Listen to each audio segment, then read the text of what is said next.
মুক্তিযুদ্ধ না করেও যারা তালিকায় রয়েছেন তারা প্রতারক, স্বেচ্ছায় সেখান থেকে নাম কাটালে তাদের সাধারণ ক্ষমা ঘোষণা করা হবে, আর তা না হলে কঠোর ব্যবস্থার হুঁশিয়ারি দিলেন মুক্তিযুদ্ধ বিষয়ক উপদেষ্টা ফারুকী আজম। তিনি জানিয়েছেন মুক্তিযোদ্ধাদের সংজ্ঞায়নে মানদণ্ড পরিবর্তন প্রয়োজন।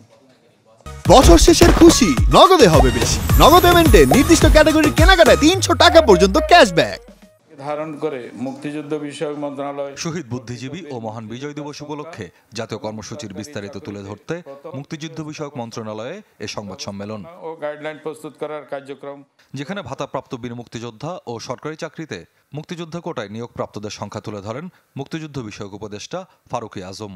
জানান, মুক্তিযোদ্ধাদের সংজ্ঞায়ন ইস্যুতে উপদেষ্টা পরিষদে আলোচনা হবে। আমি নতুন করে কোনো তালিকা করব না, যে তালিকাটা আছে সেই তালিকাগুলোকে যাচাই বাছাই করার জন্য আমাদের একটা ডাটাবেস তৈরির কাজ চলছে। ব্যাপকভাবে যারা রণাঙ্গনে সরাসরি যুদ্ধ করেছেন তাদের প্রবল আপত্তি আছে সবাইকে মুক্তিযোদ্ধা হিসাবে গণ্য করার ক্ষেত্রে।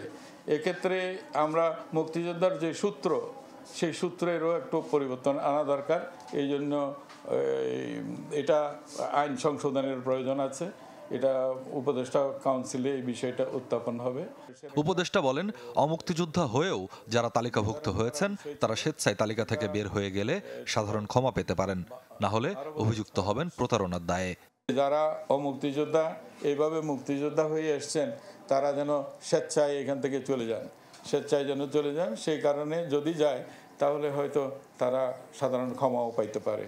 আর যদি আমরা সেটা না হয় তাহলে আমরা যেটা বলেছি যে এই যে প্রতারণার দায়ে আমরা তাদেরকে অভিযুক্ত করব।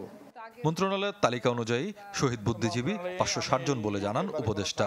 আর স্বাধীনতার এত বছর পর রাজাকারের তালিকা করা অত্যন্ত কঠিন বলে মন্তব্য করেন তিনি। বলছেন মন্ত্রণালয়ের কাছে নাই এই রাজাকারের তালিকার কোনো কপি, কোনো বৃত্তান্ত। স্বপ্নিল শাহরিয়ার শিশির, চ্যানেল 24, ঢাকা।